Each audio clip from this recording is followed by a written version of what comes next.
This podcast is rated IS for incredibly silly and definitely contains bad words, bad jokes, and other bad content that should not be heard by anyone, least of all children. Or maybe it should be. We don't know. We're still not their parents. You're listening to the Starforge podcast with Scya and Mal, two nerdy humans who still have a lot to say about Star Wars: The Old Republic and all its features. Rest assured, the podcast is, as always, working as intended. This is episode 33, A History of Xpacs, Part 4, Knights of the Eternal Throne. Hello, SWTOR players. I am Mal. And I'm Scya. And we are here with part 4 of our History of Xpacs series. I don't know how this became a series. Do we get money from Netflix or something to make this limited series? I don't know, but I'm very happy about it. It's been a lot of fun, and it's been very interesting to listen to what you guys have had to say about it. Some of you were there way back when, and so this is very nostalgic or memory-bringing upbringing. Or many of you have not been around since the launch of the game and have been enjoying hearing about it from some old-time old ladies. I was going to say veterans, but we're just a bunch of old ladies who've been here since the launch of the game. We're definitely crotchety, and let me tell you, I was shopping this weekend. I was shopping with my sister, my younger sister. I am 4 years older than her, and I was checking out, and the woman at the register said, "Wow, you guys look so much alike. Are you her mother?" No. No. How did you, what did you say back? Well, my spirit left my body, I think, and floated home. I looked at my sister and she looked at me, and then we looked at the lady and she looked at us like, "Oh my God, that's not what I meant." She said, "No, what I meant was you look, related, like she's your cousin or your sister." So I don't know why mother came out. I did not say that because you look old, ma'am. And I was like, "Thanks. Just give me my fucking receipt." That's the difference between a job where you get tips and a job where you don't get tips. She would not last 5 seconds as a waiter. So, yes, apparently I am. And then she was like, "Well, I thought maybe you had her really young or something." Oh, well, that don't make it better. Make it better or worse? No. That's a bad story. Now I'm going to tell you a good story. Someone from Remnants of Hope, his name is Vorn. Vorn has been listening to our podcast. He didn't know we had one. Hi, Vorn. He found out we had one. He was very excited. I think he started listening to it backwards. I don't know. But anyway, a couple Saturdays ago, this is what he said. This is the story this is his own words. "We're doing that 16-man veteran mode raid and plodding along, and someone had to drop. I PM'd Mal, but I didn't hear back. We were stuck and about to give up when you replied, Mal. I said to 80, I got a healer. He said, oh yeah? Who? Kind of suspiciously. I said, I got Mal. He said, oh, fuck yeah. Someone else said, wait, who? Mal? The Mal? And then you joined, and some of the raiders, it was their first time in veteran mode, were as giddy as schoolgirls, to use a metaphor. So, Vorn is now known in some channels of Remnants of Hope as the friend of Mal. The Mal. Oh, that absolutely cracks me up. I actually say the same thing. If I'm in a group and you happen to be mentioned, I ask, wait, Mal? My Mal? Like Starforge podcast Mal? Look at you. You're so famous now. Aww. So Vorn, actually really fun story. He messaged me the other day saying same thing. Oh, I found the podcast. I didn't know you had one. He actually used to run a podcast for the guild that we both share, me and him, and I used to be on it. I had completely forgotten about it. It was like a Remnants of Hope podcast, just kind of about SWTOR, about our guild and stuff like that. Mm-hmm. And it's crazy how easily you can get into making content. Obviously, it does take some running and jumping, but making your own podcast, making your own blog, making your own videos, this is something anybody can get into, including our friend Vorn, who has a very special way of counting down in raids, I heard. Oh my God. As soon as he said he started listening to the podcast, I knew when he started, he was about to get to the one where I made fun of the person who said yes to the ready check and they weren't even in the room. And I Oh, said, oh my no. God, when you listen to that, please know that I did not write that story about you, but also know that we all laughed a lot because you totally did that. We went to do, Was that our friend Vorn? no, the story was not about Voren. The story was about a pug, Okay. but a week after we dropped that episode, he did the same thing. We were in Hive of the Mountain Queen, just real quick for the season's kill, and we're like, oh, we don't need to open up the corridor. We're not gonna wipe to this. Come on, it's a Let's just go. Let's story go. mode. So we jumped down there and we did the ready check, and everybody said they were ready, so we pulled. Oh my And Voren God. goes, I'm not even in the room. And then we laughed for like 10 minutes. Like, what? Cautionary tale, people. So then I had to tell him, I swear, I did not write about you. And he said, listen, Mal, if I ever do stuff that is that hilariously funny, you absolutely can write about it. I would be honored. It's your prerogative as a friend, huh? So thank you, Voren. So glad you're listening. Now we're going to stop talking about our friends, and instead, we're going to talk about how people were disappointed and happy in the past. Disappointing other people while flying solo. Here we are again, friends. This is the 4th major Xpac in SWTOR, and it is called Knights of the Eternal Throne, or as the people call it, KOTET. Early access was November 29th, 2016, and if you have not played KOTET and you do not want to hear spoilers, turn us off now, re-listen to an earlier episode, or go see shit you can't make up in an EV hard mode because there's always something new there. So, Scya, what's the elephant in the room here with KOTET? So this expansion was once again free to subscribers, as with the last expansion before it, Knights of the Fallen Empire. But the bantha in the room, this was released at the very end of 2016, so at this point it had been almost 2 years since Star Wars The Old Republic had released a major story and game update expansion. This felt especially long to endgame players because there was no new operations released with Knights of the Fallen Empire, so now it had been almost 3 years with no new endgame content, and this fact was actually a big turning point in how I personally engaged with the game. We'll talk more about that later. Let's quickly list off what we did get. All right, so when 5.0 launched, we got new story. 9 fully fleshed out chapters when the patch dropped, not in drips and drabs. There might have been drippings later, but for this patch, 9 fully fleshed out chapters. 2 new planets, Iocas and Mathema, although I don't get Mathema being billed as a new planet. It's very weird to me, because it's not really, is it? Weird. The level cap went up from 70. No, I'm sorry. The level cap went up to 70, so all your 65 gear is now a garbage.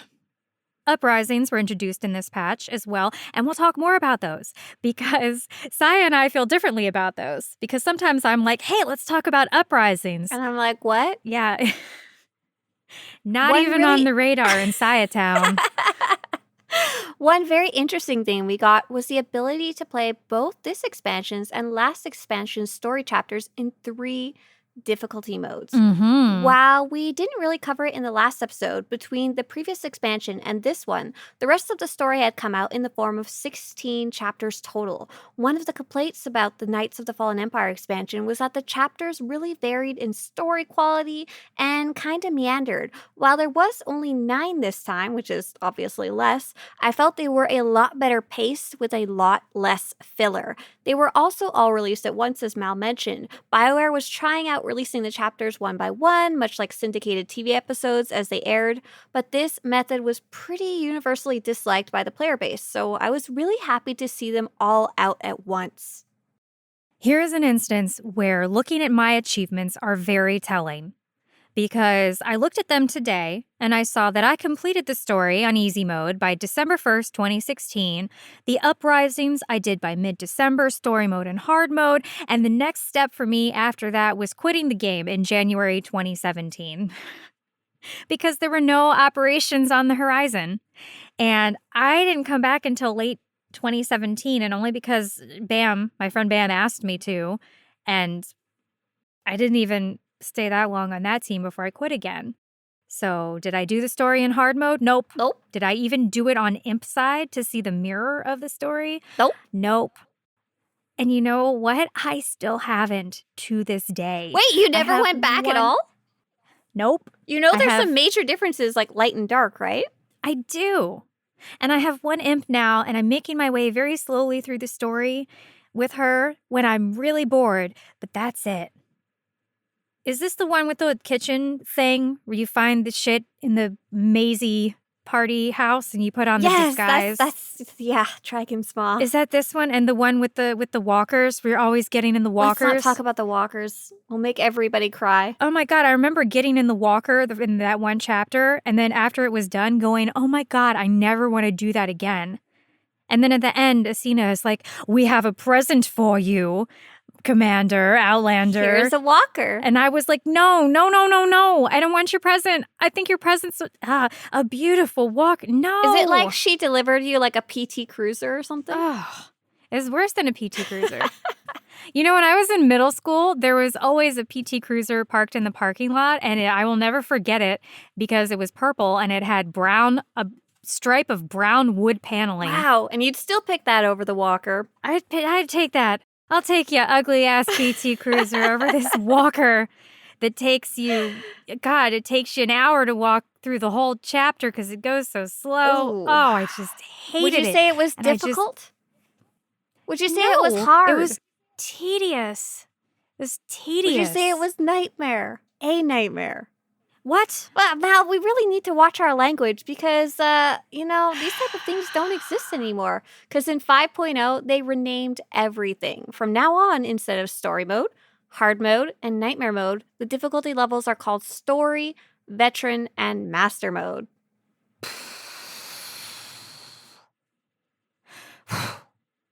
Why? Just why? You know, you work in corporate offices and you get a new boss and they're like, instead of morning meetings, we're calling it team cheer hour. They're just changing shit because I'm the boss and I'm going to change what I want to change and what I say goes. It's just stupid.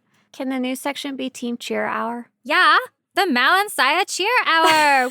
Woo! There was a bit of a mess with the names because some new types of content had been released. For example, do you remember tactical flashpoints back in the day?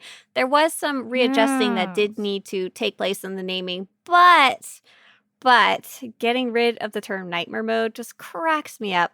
The best part is even to this day, most of the developers still call the hardest mode nightmare mode, sometimes even during official public presentations. So let's talk next about the two new planets, Iocas and Mathema. All right, so Iocas, kind of unique. For the first time, when you go down to that planet, you can choose if you want to fight for the Republic or the Empire. And that was a big choice in the KOTET story, right? You could change who you wanted to fight for. Oh, yeah, I remember this choice. It was very hard for me as I had grown really fond of Asina in the story and how she handled the Empire. She's probably the most light-sided emperor we've seen so far, but to join her, I'd have to betray Alara Dorn, my companion, and Jace Malcolm, the hero of past Havoc Squad. And as a Havoc Squad trooper, it felt like an impossible choice. I think I didn't finish the story for a month or two after it came out because I couldn't decide. Mal is laughing so hard, and I really want to know why. I'm laughing because Vaz got really upset with me once because I referred to Jace Malcolm as that guy with the scars and shit all over his face. He is got a very mad at me Republic and veteran educated trooper me about the hero. history of Jace Malcolm. Battle of Oh, Alderaan. okay. I'm sorry. But anyway, Iocas is super great for passing lockouts from imp side to pub side and vice versa. And to be honest, the rest of the place is for the birds. It is garbage.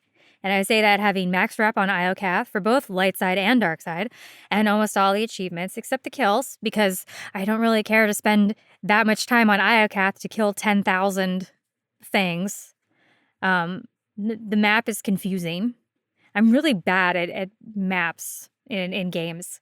It's a good thing I don't stream because I check my map like a billion times. People would be like, "Who the fuck are you? What are you doing?" I just don't check my This map lady and run sucks. around in circles. It's fine. If you don't have stealth, you pull everything there. There's no quick travel points. Some of the quest thingies are broken. Everything about turning those laser beams off, it's fucking broken. The whole place is ugly. I'm just Even in sitting here Galactic shaking Seasons, my head. it's just gross. It's an awful place. I get constantly lost there too. Some of the quests are fun. Like there's a cute little mouse droid one. I love that one. And destroying the giant robot with the big mortar shells. That's really fun too. But the directional quest markers are the worst in the entire game. I get lost enough in real life. I don't want to get lost in my video games too. Right.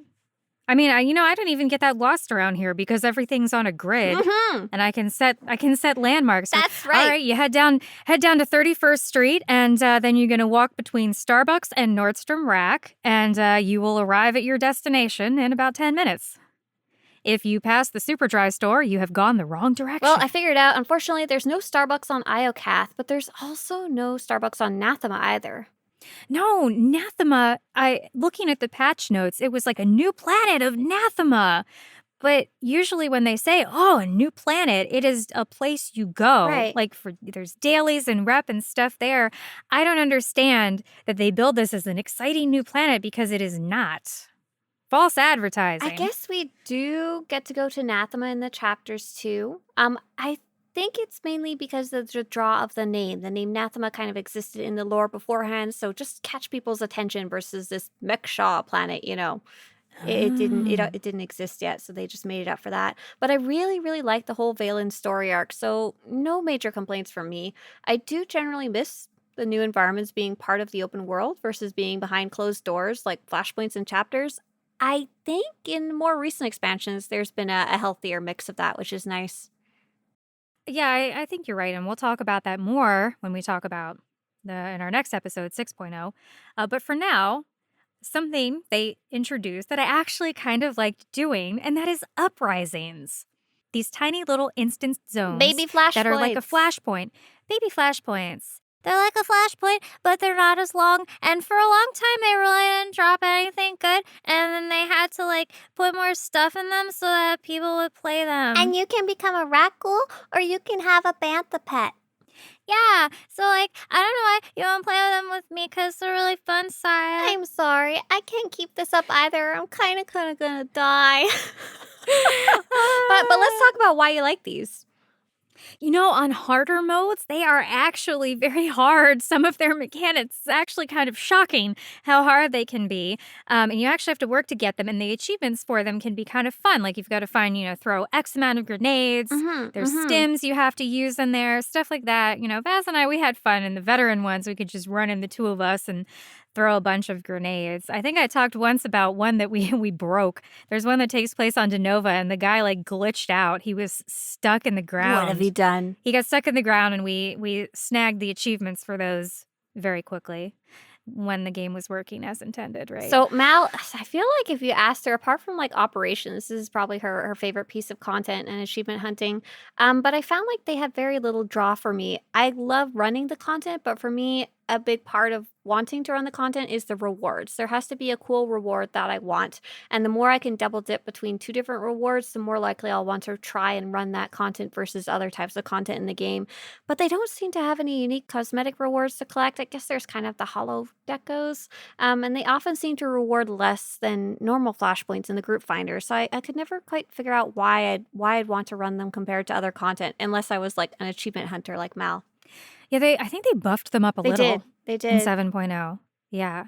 And see, I think you can get 300 tech frags from Master Uprising. Yeah, they're a now. decent source of tech frags. Yeah, and you can do fractured still with 2 good people and 2 companions, and it takes 10 to 15 minutes.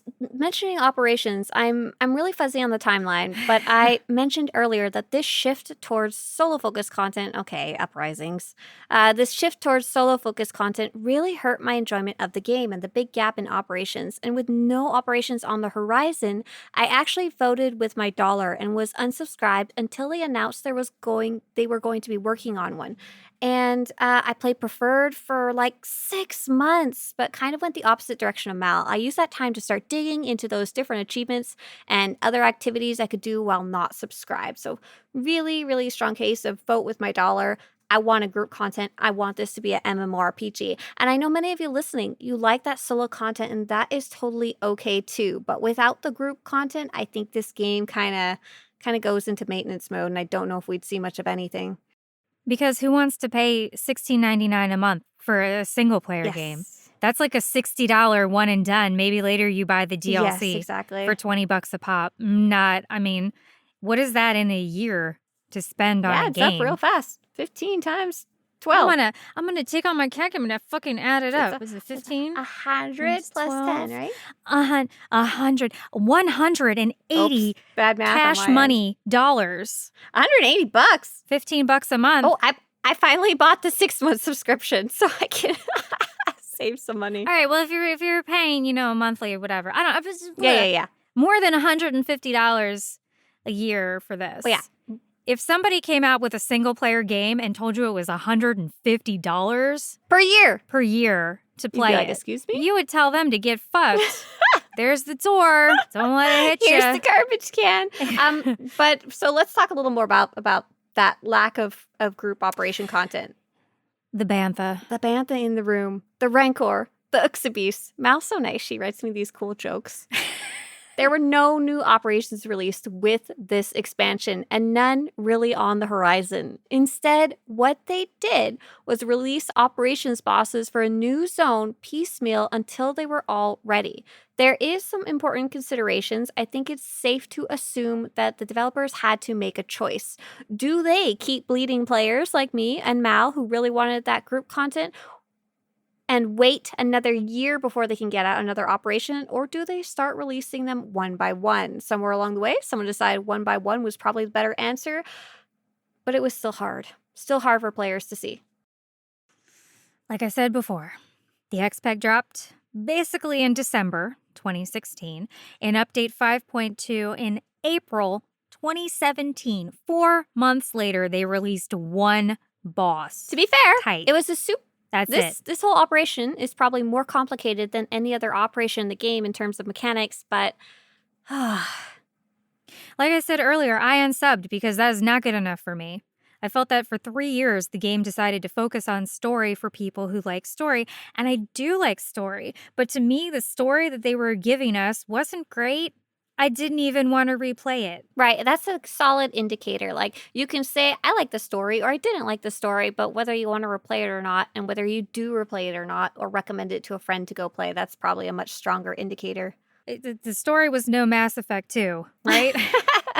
It was not that. So once again, I felt, and a lot of people I played with felt, that the developers were catering to casual players. And there's nothing wrong with being a casual player. There's nothing wrong if you play casually. And it is a small group of us, but there are people that play this game that are not casual players, and they want difficult content, and they want endgame content, like all the other MMOs out there have. We wanted that, and we didn't get it, so I unsubbed. Voted with her dollar. I did. I was like, and I wrote them a very long note that they probably didn't read. It was titled, Old Woman Yells at Cloud. I mean, yeah, we were talking a bit about this before the episode started, how player-run petitions, player-run feedback doesn't talk as loud as either stopping playing the game or stop paying for the game. Or conversely, something's really good. If you start paying for the game or you start playing the game, it doesn't speak as loudly as you writing a little forum post that you liked it. So Mal, while she was frustrated about the boss only being released after a very long wait and only being a single boss, I actually took a very different route. Although I wasn't impressed by the pace of the boss releases, I took it as a really positive sign that the game wasn't giving up on group content, difficult content, and most importantly, operations. When I heard the first rumblings that there was going to be a new expansion and later down the road a new operation, that was actually when I voted with my wallet again and I resubbed. I did, however, consume content at a much slower pace than, say, Mal, who's doing that hardcore content on a regular basis. To this day, I still haven't run hard mode Gods from the Machine, much less, master mode, nightmare mode. I'm not sure where we're at right now. I run it, and people love it, for the mechanics and stuff like that. And I acknowledge that it does have good mechanics and it is difficult, but I feel like a part of me will always just hate it Because of that. because it made me Right. stop playing this game. And no matter what you say about it, I just will never like it because to me, that's what like made my whole raid group just disappear from the game. Explode. It was yeah. awful to be with 7 other people for such a long time and then for everybody to just be scattered. It was like losing all your friends. So have you run, just to make sure, have you run Master Mode Gods from the Machine? No, I've not run Master Mode Gods in the Machine. I did hard mode. You never Did even hard have... mode, but not. Right, I see. I don't want to. Ugh. Gosh, so... I just hate it. I don't even want to do it. No, I completely It, understand. So Nightmare Dachshund? Nightmare Dachshund? I would love to go Me do. too. I love Nightmare I'd like Dachshund. to go check out the harder Great. modes of that. So we Ugh. will talk a little more about the pacing so that you guys get an idea of why this caused Mal and other similar players such a high level of consternation and frustration and disappointment in the game. Like I said, on my end, I wasn't going to be finishing a boss once every like 3 or 4 months anyway, so I didn't care. But for Mal, they do. They do play on that level of content. So Tithe, the first boss, came out April 2017. Then, in July 2017, same year, quite a bit later, Avelia and Esne dropped, the second boss. All the way from July to November. In November, same year, Nahut. I always forget. You always say Nahoot. He drops, third boss. Nahooty Hoot. Nahooty Hoot. So there's this huge gap, almost half a year gap between the second and the third boss coming out. And what? Mal, can you stop writing my notes? Because you wrote Scya instead of Skyva. Well, it's because you're better than Skyva. Oh, thank you. Skyva, Fuck Skyva. the fourth boss, came out in January 2018, in the next year. And lastly, the final boss dropped in March 2018. So these bosses came out not like, oh, next month there's going to be a boss, or every 2 months there will be a new boss. It didn't come out until a year later, the final boss. And to add kind of insult to injury, Master Mode for this operation didn't release until, oh my God, December 2018. So it started coming out April 2017 and didn't finally come out until December 2018. So, like I said, I came back very briefly. I think it was very briefly between August and October 2017 because Bam said, I'm in a group and we really needed DPS. Please, please. You know, no one's playing anymore. Will you come back? I came back just in that group. That group was so bad. And then by October, I was like, no, forget it. And I did not play seriously again until late 2018 when Ausis started up, like before 6.0. And it was really sad because people were just farming world bosses on Ausis like all day, every day, waiting for 6.0 to come out, basically. I'm kind of confused about what I was doing at this time. I think this is the point where my work had gone into overdrive and I came home exhausted every night. So I didn't even get to go play Ausis for... if anyone says that Mal pronounces Ausis wrong, I'm going to come to your house and beat you because it's literally pronounced 2 different ways, just like every other piece of freaking Star Wars media in the world. But I didn't get to play it for months and months until after it came out. And then everyone had kind of moved on from those bosses, which made me sad that I missed out. Mal was sick of it, but I never even got to try it, and I was real sad. But we should take a quick pause and talk about how gearing worked in this expansion. So... Mal, could you tell us a little bit about gearing? So on top of all this, we now had to deal with the dark versus light system and galactic command. No more gear drops from operations. This was a prominent note in the patch notes. Gear will no longer drop from operations. Why don't you just drive to my house and say, fuck you, Mal? All gear now in this stupid fucking boxes and on vendors and shit. And truth be told, I don't even remember most gearing in this iteration because I left so quickly after it happened. And when I came back, it was like, get these stupid crystals off Ausis and get by your gear that way. So, I mean, you tell me what you remember about Scya. Oh, and I remember that event they had in regards to dark versus light, and the event was basically play the game again on every class to level 50. I mean, you know, we didn't do it. And then Vaz and I are like, ugh, but the achievements. So we did it. We complained the whole fucking time. Like you do when you want achievements. And I guess then I should thank them for my evil villain legacy of characters because I made evil twins of all my friends. but like, what do you remember about this gear? Look, okay, calm down. If we're talking about the Dark versus Light event, we'd be here all day. So let's just talk about gearing up in the Galactic Command system. Out of all 10 years in the game, this gearing system was the least well-liked out of all the gearing systems that have ever been released.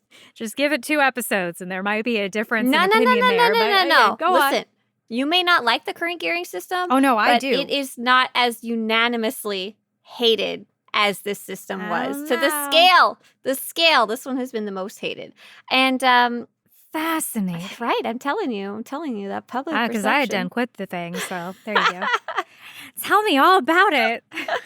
So this is the one of the key times and one of the first times that I was like, I wish they had just showed us this before it came out. I feel like we could have told them we would hate it from start to finish. They actually spent like the next kind of 2 years kind of retconning it the best they could, and we'll talk more about that the next episode.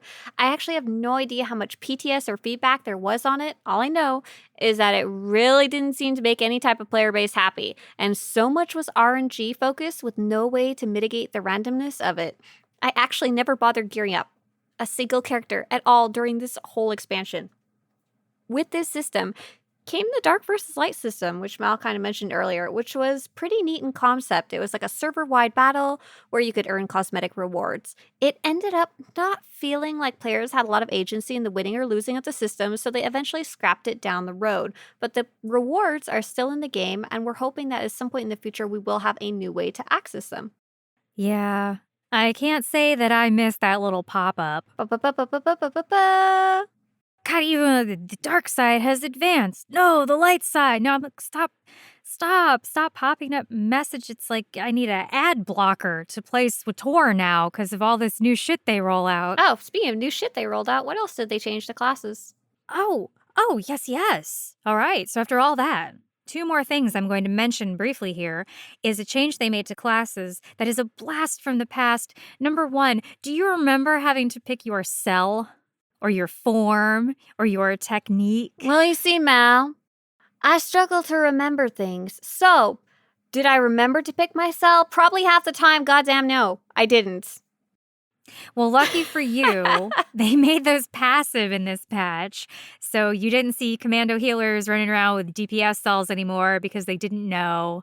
Blah, blah. Every patch they come out with, it really helps people that don't know, right? Because now you can't laugh at people. Oh my God, do you see that I'm wearing the wrong cell? Oh my God. I was so happy about this change because I really struggled to remember stuff, especially swashing, swapping between characters. I've talked about this on multiple episodes that I'm so happy that loadouts have come out. So when I swapping characters, I can just do it and I can just go play once I've spent the time to set it up. And back in the day, this was one more thing that I couldn't freaking remember and would get laughed at.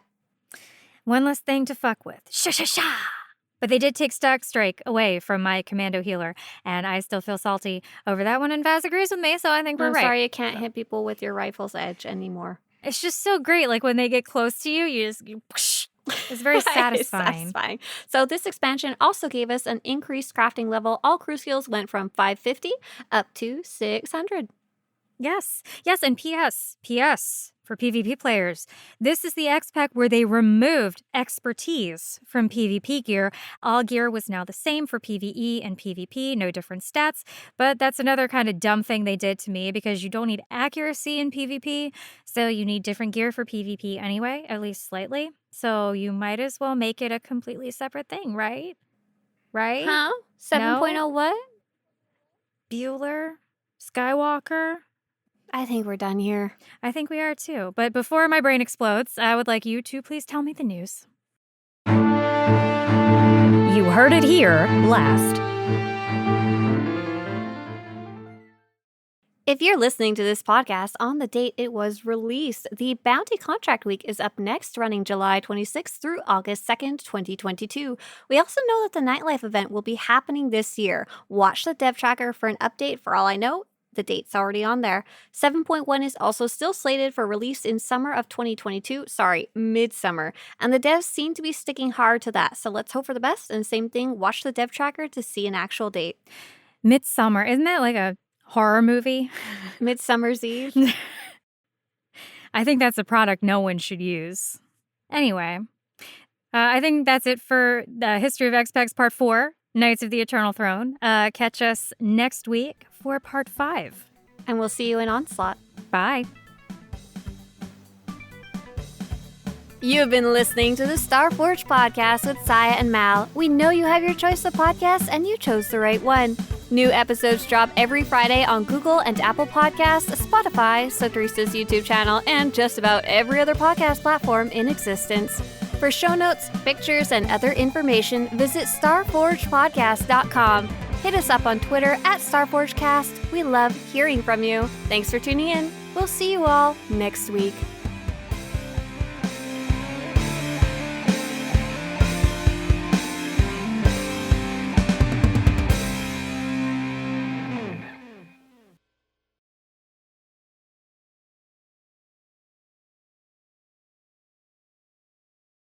I was shopping with my sister, okay? I am only 4 years older than my sister. 4 years older. I won't tell you how old.